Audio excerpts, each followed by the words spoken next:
പത്രോസിനോട് യേശു ചോദിക്കുകയാണ്, നീ എന്നെ സ്നേഹിക്കുന്നുണ്ടോ? ഉണ്ട് എന്ന് തന്നെയാണ് ആദ്യത്തെ 2 പ്രാവശ്യമുള്ള ഉത്തരവും. ഡയറക്റ്റ് ക്വസ്റ്റ്യൻ ആണല്ലോ, അങ്ങനെ തന്നെയാണ് ഉത്തരം കൊടുക്കേണ്ടത്.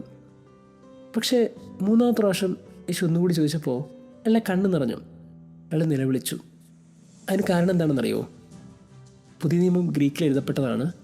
ഗ്രീക്കിൽ 2 പ്രാവശ്യം നീ എന്നെ സ്നേഹിക്കുന്നുണ്ടോ എന്ന ചോദ്യം യേശു അഗാപ്പെ എന്ന വാക്കാണ് ഉപയോഗിച്ചത്. എന്ന് വെച്ചാൽ, നീ സാക്രിഫിഷ്യൽ ലവിന് തയ്യാറാണോ? മരിക്കാനും എനിക്ക് വേണ്ടി തയ്യാറാണോ? അതാണ് ചോദ്യം. അതവൻ ഉവെന്ന് പറഞ്ഞു. ഉവെന്ന് പറയുന്ന ഗ്രീക്ക് വേർഡ് ഫീലിയാണ്. കർത്താവ് എനിക്ക് നിന്നോട് കൂട്ടാണ്. അതാണ് ഉത്തരം. 3ാമത്തെ പ്രാവശ്യം യേശു അഗാപ്പെ എന്നുള്ള വാക്കല്ല ഉപയോഗിച്ചത്, ഫീലിയ എന്നുള്ള വാക്കാണ് ഉപയോഗിച്ചത്. നിനക്കെന്നോട് കൂട്ടാണോ?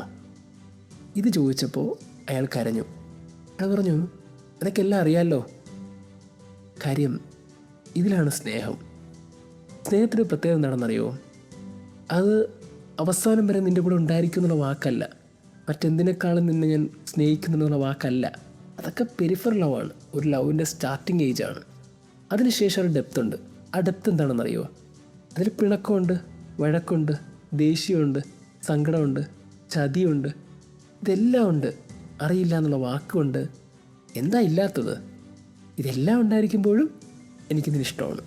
നിനക്കെല്ലാം അറിയാമല്ലോ, ഇതൊക്കെ ചെയ്യുന്ന പാപിയാണ് ഞാൻ അത്രയും നിന്നെ സ്നേഹിച്ചിട്ടില്ല. സ്നേഹിക്കണമെന്നൊക്കെ ആഗ്രഹമൊക്കെ ഉണ്ട്, പക്ഷെ ഇതെല്ലാം ഞാൻ നിന്നോട് ചെയ്തിട്ടുണ്ട്.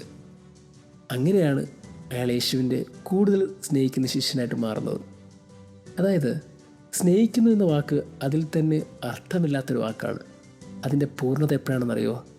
അപ്പുറത്തിരിക്കുന്ന ആൾക്ക് കുറവ് കൂടി മനസ്സിലാകുമ്പോഴാണ്.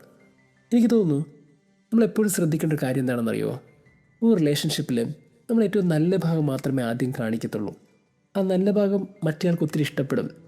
എന്നാൽ മോശം ഭാഗം നമ്മൾ കാണിക്കില്ല. നമ്മുടെ റിയൽ സെൽഫ് നമ്മൾ കാണിക്കില്ല. നമ്മളത് മറച്ചു പിടിക്കും. റിയൽ സെൽഫ് അറിയുമ്പോൾ ആ പാർട്ട്ണർ ഇഷ്ടപ്പെടത്തില്ല. അവിടെയാണ് ചില ബന്ധങ്ങൾ തകരുന്നത്. എനിക്ക് തോന്നുന്നു ഏതൊരു സ്നേഹവും ആഴപ്പെടുന്നത് റിയൽ സെൽഫ് അറിയുമ്പോഴാണ്. ആ റിയൽ സെൽഫിലാണ് അയാളുടെ കുറവുകൾ അറിയുന്നത്. അവിടെയാണ് മറ്റേയാൾക്ക് ഇയാളുടെ സ്നേഹം തിരിച്ചറിയാൻ കഴിയുന്നത്.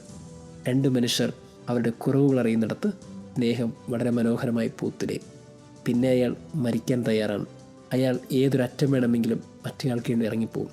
അതാണല്ലോ പത്രോസിൻ്റെ ജീവിതത്തിൽ നമ്മൾ കണ്ടത്. അയാൾ ക്രിസ്തുവിന് വേണ്ടി പിന്നീട് ജീവിച്ചു.